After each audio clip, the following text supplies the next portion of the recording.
The Baltimore Catechism, number 3, read by Benjamin Albanese. The second lesson, on God and His perfections.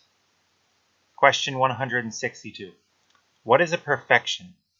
A perfection is any good quality a thing should have.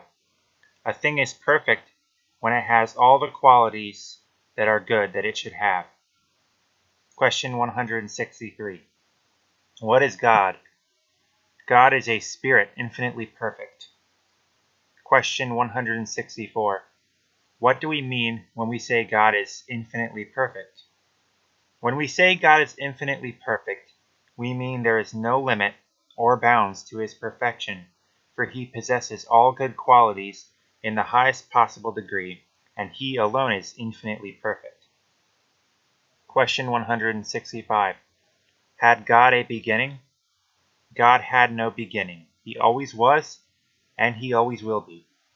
Question 166. Where is God? God is everywhere. Question 167. How is God everywhere? God is everywhere, whole and entire, as He is in any one place. This is true, and we must believe it, though we cannot understand it. Question 168. If God is everywhere, why do we not see Him? We do not see God because He is a pure spirit and cannot be seen with bodily eyes. Question 169. Why do we call God a pure spirit? We call God a pure spirit because He has no body. Our soul is a spirit, but not a pure spirit, because it was created for union with our body. Question 170. Why can we not see God with the eyes of our body? We cannot see God with the eyes of our body because they are created to see only material things, and God is not material but spiritual. Question 171. Does God see us? God sees us and watches over us. Question 172. Is it necessary for God to watch over us? It is indeed necessary for God to watch over us, for without His constant care, we could not exist. Question 173. Does God know all things? God knows all things, even our most secret thoughts, words, and actions. Question 174. Can God do all things? God can do all things, and nothing is hard or impossible for Him. Question 175. When is a thing said to be impossible?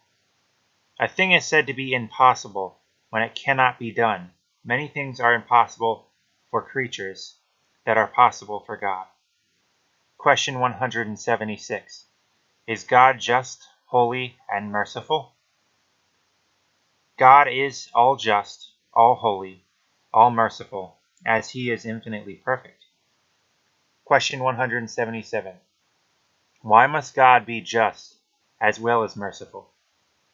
God must be just as well as merciful because He must fulfill His promise to punish those who merit punishment, and because He cannot be infinite in one perfection without being infinite in all of them.